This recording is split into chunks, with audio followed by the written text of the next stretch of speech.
Goeiedag aan almal en welkom by nog 'n uitgawe van Brandt Punt. Nou ja, die tyd loop aan. Hierdie is al die derde uitgawe van Brandt Punt en soos gewoonlik sal ek die vrae beantwoord in die taal waarin dit gevra is. We're going to start with YouTube today. There was a question, no, I beg your pardon, there was a statement made by GV. And that was probably based on the previous Brandt Punt video.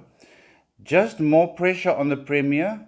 Will be interesting to see how he maneuvers around this. Now, GV, as we all know, CapeXit is not a political pressure group. We are busy gaining support from the people to claim a referendum. And I'm very convinced that a lot of people are noticing what we are doing, how we're going about our business, and the support we are gaining. So it is not only the Premier, whoever that might be, from whichever political party that might be, there's a lot of people watching us closely with keen interest on our progress. And that just means we have to keep going. We have to keep on getting the support and we have to keep the process running. So thank you very much for that statement. We'll move on to the next question. Okay, so the next question or statement was from South Fella. I think that is a pseudonym, as I mentioned previously. What he wants to know is his previous question was, what are we planning for the city suburbs? And I incorrectly responded based on the canton system and everything that goes with that. But he corrected me and said, what are we planning for the city suburbs as far as awareness drives are concerned? Now, that is going to happen on a regular basis and more regularly as time goes along, as we get the support teams and the awareness teams to do those arrangements and make sure that the awareness campaigns in all the city suburbs flow on a regular basis and that the people are out there spreading the word of independence. So apologies for that mistake previously. I hope this clarifies your question. Okay, our next question is from Andy Winsauer, and it is a rather interesting question and can take a lot of legal minds to reply to in a month or two. But I'm going to give you an overview of what the current situation is. Andy wants to know, when the SA government expropriates land without compensation before independence, will those affected be either compensated or have their properties returned to them? Now, Andy, it is an extremely difficult question to answer, as I am not a legal mind. The expropriation without compensation bill is an extremely intricate one, and it does not pertain to land only. It also pertains to movable assets, which makes it even more difficult. What I can tell you is that from CapeXit side, we do not put those policies in place. The legal minds, the experts, will most certainly put policies in place regarding how land and land ownership is dealt with. It will be based on the mere principle that the ownership of land must be proven.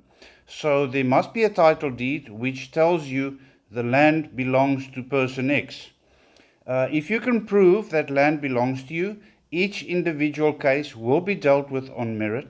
Again, the beauty of the canton system or direct democracy, bottom-up government, is that each municipality will handle each of those cases on merit, obviously with legal advice, obviously with good information. And each municipality will then refer, if necessary, each individual case to the region.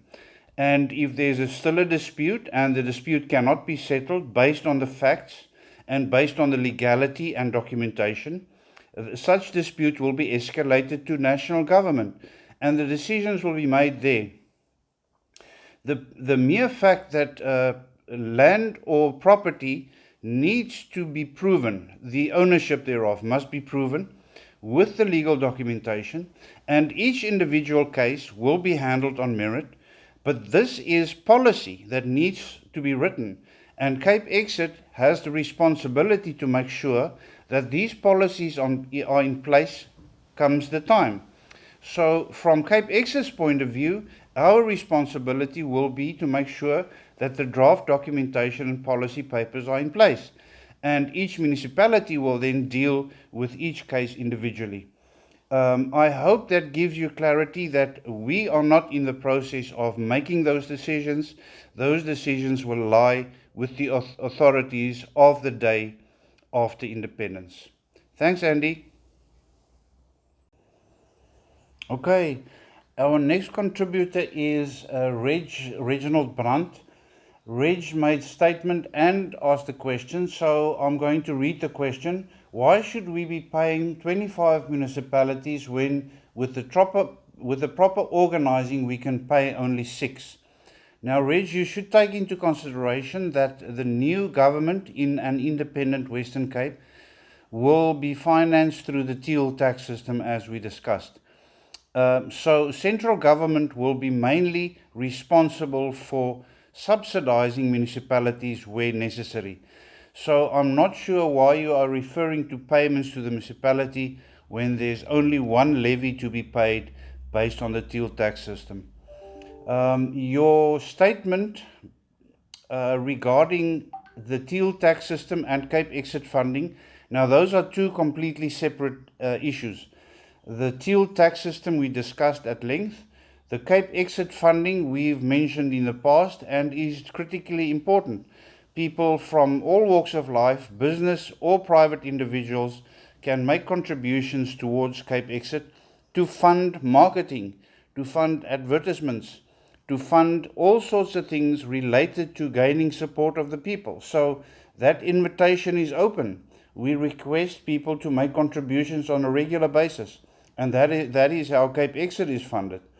Then you made a statement saying, but let us leave this to the people who know, namely Des Palm and his fellow members. As far as I know, Reg, I am also a member of CapeXit, and since recently also a director of CapeXit. So I can tell you that all the information given in these videos are scrutinized and cleared by all the directors because we work as one. We work as a team, no decisions are made, no information is given out without the consent of all the directors. So you're welcome to post any further questions in the comments. If necessary, I will consult with the other directors and try our utmost best to give you accurate feedback. So please post more questions. I will answer, I'll deal with those as they come in. Thank you, Reg. Goed, dan het ons opvolgende vraag, eintlik 'n paar stellings en kommentaar van Karel van der Merwe. Karel, ek gaan hulle een vir een antwoord. Jy het gesê vra ledegeld. Ledegeld is nie iets wat ons op hierdie stadium oorweeg nie. Ons wil graag hê dat die mense vrywilliglik bydra moet lewer om die proses waarmee ons besig is suksesvol af te handel. Uit die aard van die saak sonder bydra van die publiek, besighede, sowel as groot maatskappye, sowel as individue, is dit 'n baie moeilike taak. So ledegeld is nie iets wat ons op hierdie stadium wil afforceer nie, of vra nie. Daar is baie individue wat nie 'n maandelikse ledegeld kan bekostig nie, en dan is daar weer individue wat meer as 'n maandelikse ledegeld kan bekostig, en dit is van hulle wat ons afhanklik is. Elke bietjie bydra help, sodat ons die werk gedoen kan kry. Jou tweede stelling is, bied finansiële voordele vir geregistreerde lede. Ek sal baie graag meer daarvan wil weet. As jy nie omgee nie, kan jy in die kommentaar net vir my verduidelik wat jy bedoel met finansiële voordele. Dan stel gekwalifiseerde personeel aan. Nou, dit gaan ook gepaard aan befondsing. Uit die aard van die saak kan 'n mens nie iemand vra om vir jou gunste te doen elke dag nie. Daar professionele mense het 'n salaris nodig. So die befondsing van die publiek, ons lede, is krities belangrik om wel gekwalifiseerde mense aan te stel. Heeltemal korrek. Alles gekoppel aan befondsing. En dan die nie winsgewende organisasie, jou kommentaar is vergeet van die nie winsgewende beskrywing. Daar is twee bene waarop dit staan. Die eerste is vir mense wat bydraes lewer. Maatskappye kan dit natuurlik gebaseer op hulle belastingplig, kan hulle dit terugeis tot op 'n sekere limiet. Elke individu of maatskappy sal dit met sy eie belastingkonsultant kan bespreek. Maar daar is 'n limiet en dit is aftrekbaar. En dan natuurlik is dit ook, CapeXit is nie belastingpligtig. Dit wil sê, nie winsgewende organisasies is nie belastingpligtig. En dit is die rede waarom CapeXit nie winsgewende organisasie bly. In die aard van die saak kan 'n mens sê dat 'n nie winsgewende organisasie hoef nie bankrot te wees nie. Nie winsgewende organisasies kan substansiële fondse hê, solank die fondse aangewend word vir die doel waarvoor dit gevra word. En dit is baie maklik om na te gaan. So baie dankie Karel, ek sien uit om verdere kommentaar van jou te hoor. Goed, dan die laaste kommentaar is gemaak deur Johan Kok. Ek dink so 'n bietjie tong in die kies. Johan het gesê Brandt Punt is een woord. Nou, ek verstaan dit Johan, maar my van is Brandt en daarom het ons die kreatiewe vryheid aan die dag gelê en besluit om hierdie reeks Brandt Punt te noem. So ek dink jy verstaan dit so. Baie dankie dat julle gekyk het. Thank you for watching this episode of Brandt Punt. We'll be back again next week. Please post your comments in the comment section below this video on YouTube or on Facebook. We'll be sure to get to those next week. Cheers everybody.